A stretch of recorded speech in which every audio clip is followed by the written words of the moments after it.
Dr. Brianna Flores, professor of chemical oceanography at the University of Georgia, spent the past few weeks with the British Royal Navy examining Revolutionary War-era cannons discovered in the Savannah River.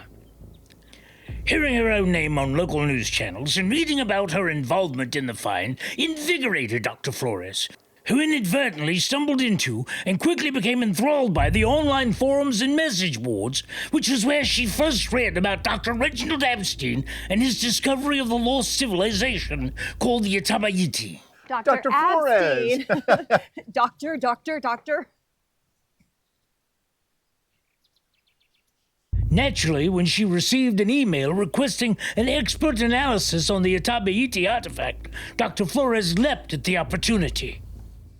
So, British Royal Navy, that must have been really exciting.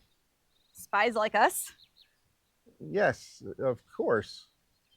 It's delightful to finally meet you. I read your dissertation on the biostatistical modeling of stony coral growths in the Florida Keys. Fascinating stuff. You've read that? Oh, grad school in Miami seemed like a lifetime ago. Oh, come now. It couldn't have been more than 4 years ago. 6, actually. 6? My goodness, how time does fly. Well, look at you now. Yes, and my high school guidance counselor said I'd never amount to anything. He did? No. Oh. Oh! Yes, so Dr. Flores, I presume you received my email? Yes, fascinating stuff. So what can you tell us about the salinity level of the artifact? Statistically, ocean salinity varies between surface and deep water with 4 to 8 PSU. Practical salinity units. Yes, which would mean 35.8 PSU wouldn't necessarily be abnormal. Necessarily? For ocean water. For clay, specifically fired clay, salinity levels that high would indicate the raw materials were much higher. You mean that the clay would have come from deeper in the ocean as opposed to, say, surface level clay? Yes, I apologize. I tend to ramble. Clay salinity dramatically varies from roughly 20 to as much as 70 PSU, freshwater compared to ultra-saturated raw marine clay. You typically see 30 to 40 PSU with brackish water clay. So what does that tell us about this ceramic artifact? Well, sodium chloride largely evaporates or melts during the firing process, greatly decreasing the salinity levels, which would mean whoever made this either used marine clay. Which is highly unlikely. Right. Although marine clay is commonly used in beauty products, it's always desalinated with ceramics. Therefore, they either got extremely lucky that the clay didn't explode in the kiln, or it's very old. Extremely old. While Dr. Abstine reveled in the confirmation of the immense antiquity of his discovery, his nephew, Frank Willis, and Guama, the dairy farmer, traveled 50 miles east-southeast of Miami, Florida, to North Bimini Island. The day before, luggage in hand, Frank and Guama went straight to Neil Watson's Scuba Center, the only certified scuba center on North Bimini Island. Unfortunately, due to a storm, the center was closed, leaving the team momentarily unable to dive on the site. There she is, Guama. Well, somewhere underneath those waves.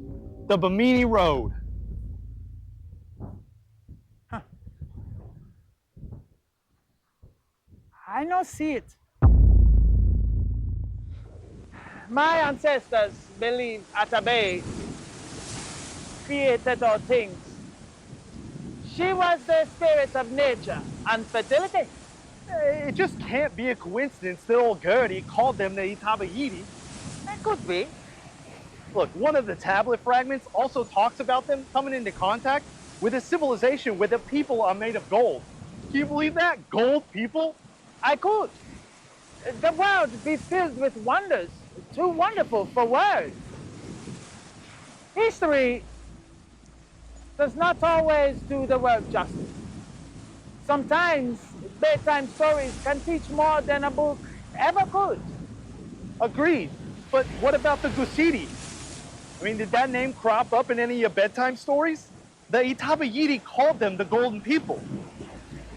I no remember. In my youth, several of the tablet fragments mention a place, or well, maybe the home of the Mayu spirits.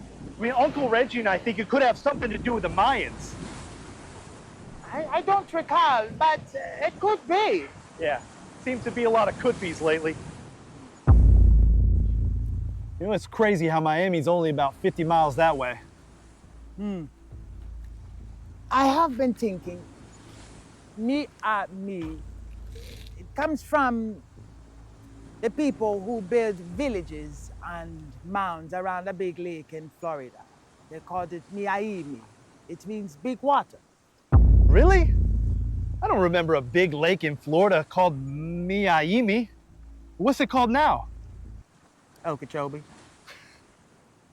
It is funny. Okeechobee also means big water in other language. You think the Miami and Taino both descended from the Itabayiti?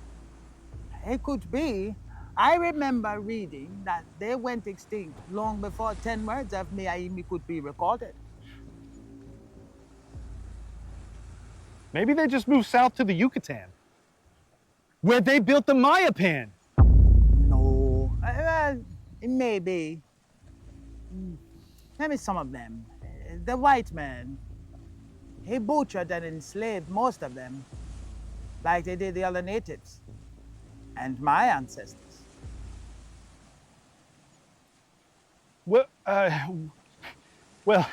Itabacan isn't going to find itself, and there's no use in us standing around here staring at each other, gabbing on and on. So, yeah, let's go, Guama.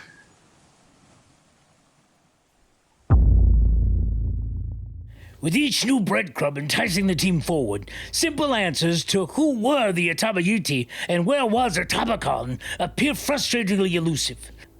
A dark and tangled jungle of possibilities looms ahead, and the path below our feet seems to only get muddier and muddier with each tentative step. I'm Barnaby Debenham, and I thank you for watching.